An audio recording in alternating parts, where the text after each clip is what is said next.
Yo, yo, yo, yo, yo, yo, yo, yo. Pronounce it like the letter, I don't say it at all. It's your boy S, and this is BARZ Wrestling Media. Make sure you like, share, subscribe to the channel. Hit the notification bell for more content. AEW Revolution 2025 review. We are about to talk about it. Coming up next.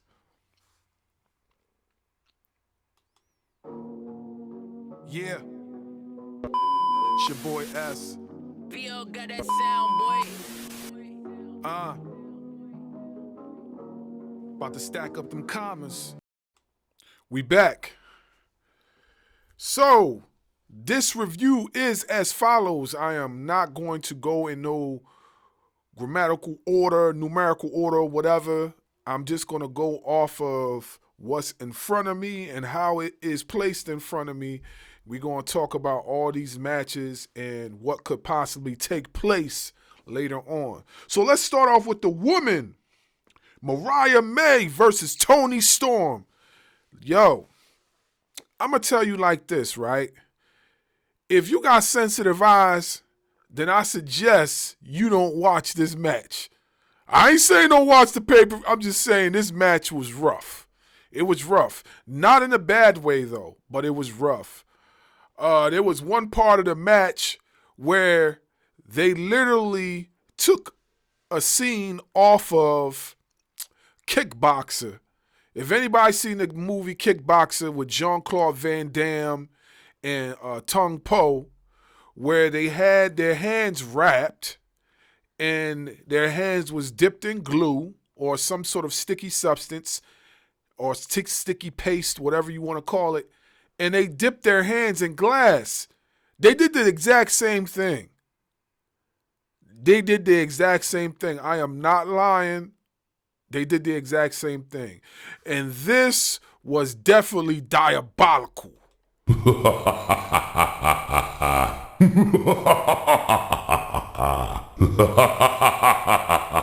It was diabolical. And there was one part where Mariah May hit Toni Storm in the yaya. Let me just put it to you like that. She hit her in the yaya. I thought it was over after that. So just imagine getting hit in the yaya with your hand wrapped up in glass. That was crazy. That was one of the craziest spots I ever seen two female wrestlers do. Ever. That was crazy. But what all else prevails, Toni Storm still remains the AEW Women's Champion. That, to me, probably was match of the night for the women. These two got chemistry. They have an unmatched chemistry. When Mariah May first won the title, I was wondering to myself, what are they going to do with this woman? Because, like, she didn't defend the title that much.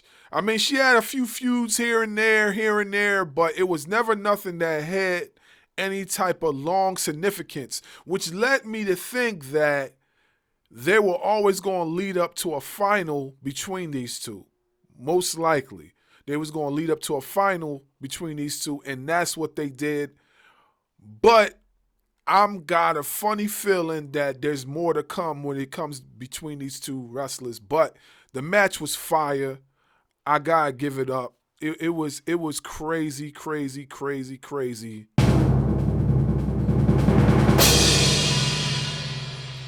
It gets that drum roll, you know what I'm saying? But we're gonna move along, right? So what you see in the middle right there, Moxley versus Cope, aka Edge, aka Adam Copeland.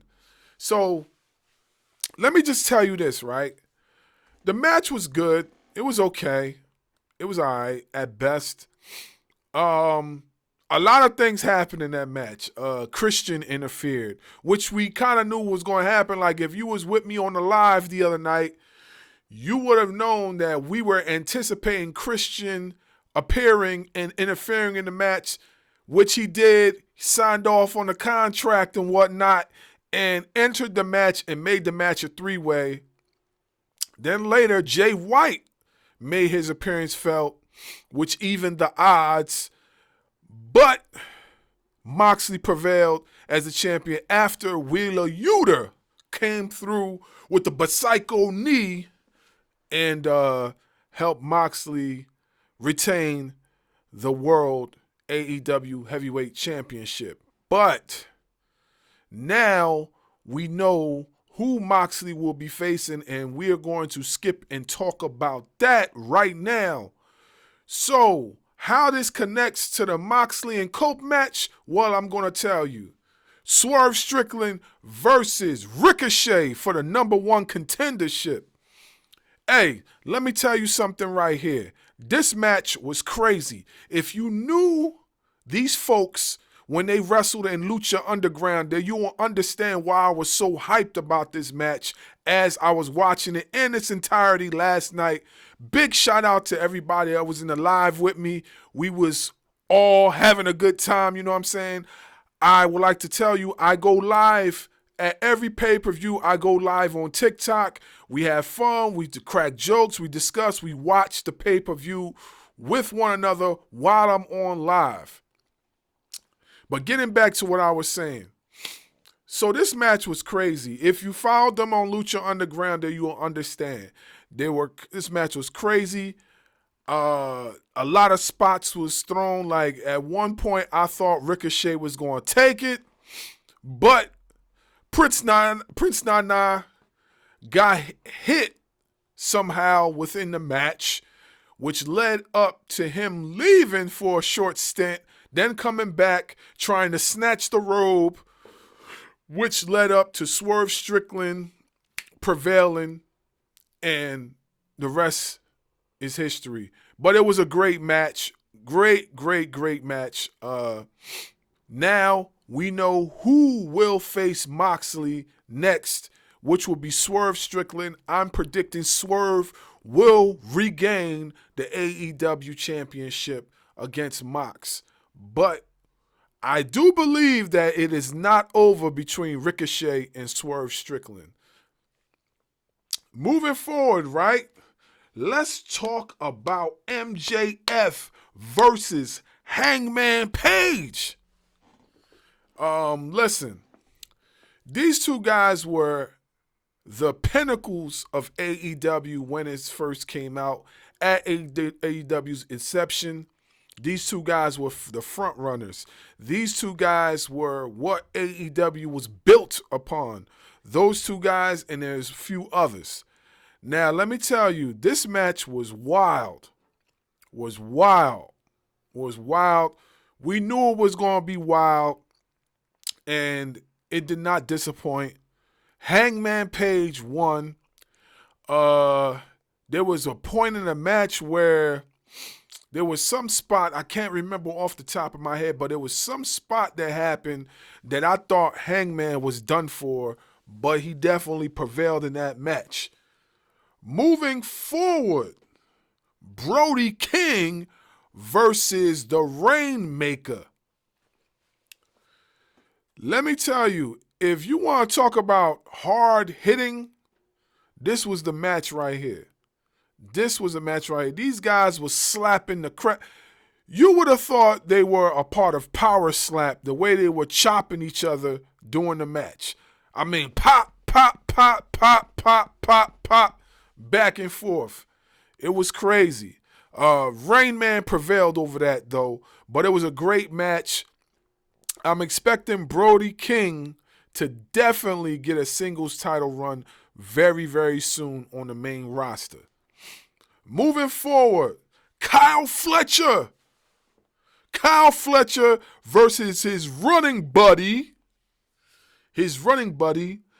as we talk about Will Ospreay. Sorry, had a brain freeze. So, I'm going to tell you this, right? This match was definitely gruesome. Definitely gruesome. It was gruesome. You had one part where Kyle Fletcher was licking the blood off the cage. It was rough. It was rough, but a great rough, not a bad one. I definitely feel that it's not over between those two. Even though Will Ospreay prevailed in the match, I could see something else happening in between. There was interference a little bit, but the interference did not work. It was a great match, very entertaining, dope. Let's talk about Tanosuke Kesha versus Kenny Omega. Listen, man. Listen. This match right here shows why they call Kenny Omega the best bout machine. These two guys are very similar, very, very similar in every aspect. And the type of punishment these two guys took was crazy, But Omega prevailed. He prevailed like we all thought. So what I'm thinking is going to happen, and I could be wrong about this, but what I'm thinking is going to happen is Takeshita, who just lost, now we're going to have a champion take all type of match between Kenny Omega and the Rain Man. That's what I think is going to happen. Okada versus Omega. That's what I think is going to happen in the near future. Champion versus champion. I think that's what all this is leading up to, and I think that's what's going to happen moving forward. Let's get back to the ladies and talk about Mercedes Moné versus Momo.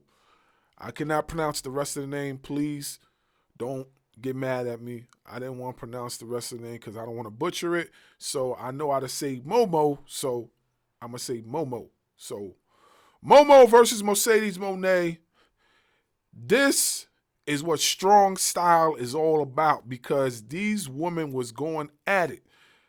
Momo, her kicks are like shotguns. Her kicks are like shotguns. There were points where I thought literally Mercedes Moné was knocked out. There were points that I thought she was knocked out. Her kicks are so lethal. Lethal kicks. This match right here.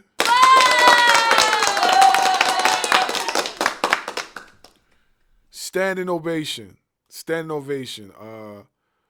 What more can I say? They definitely was doing their thing in this match. Mercedes Moné prevailed, and I had a question that I asked on the live the other night, and I'm going to bring it to you guys. You could comment below. So, who do you think has been booked better? Is it Mercedes Moné?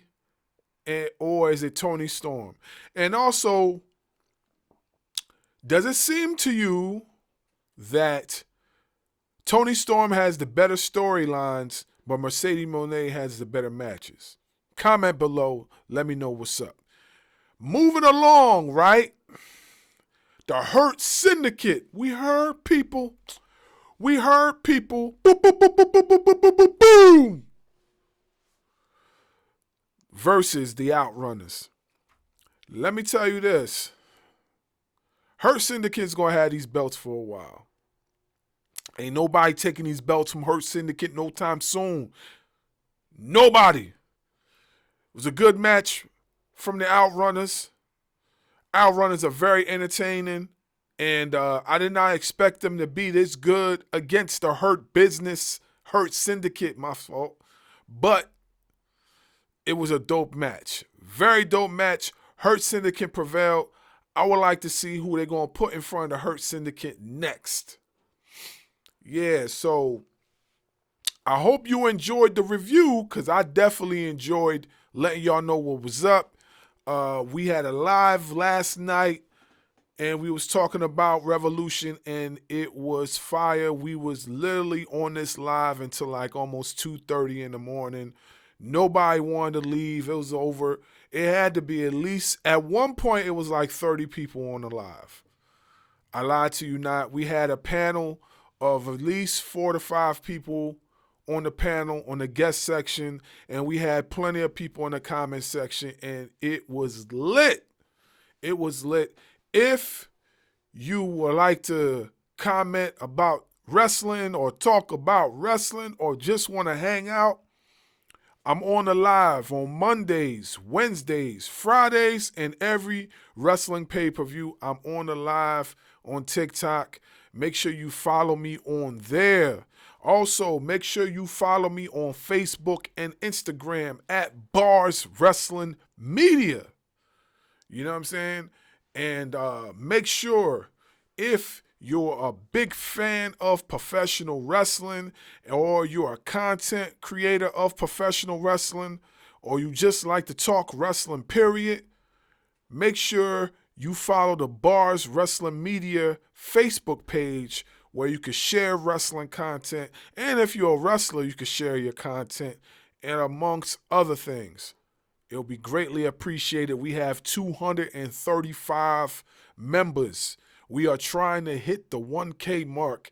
Help us out. Anyway, it's your boy S, and that was my review.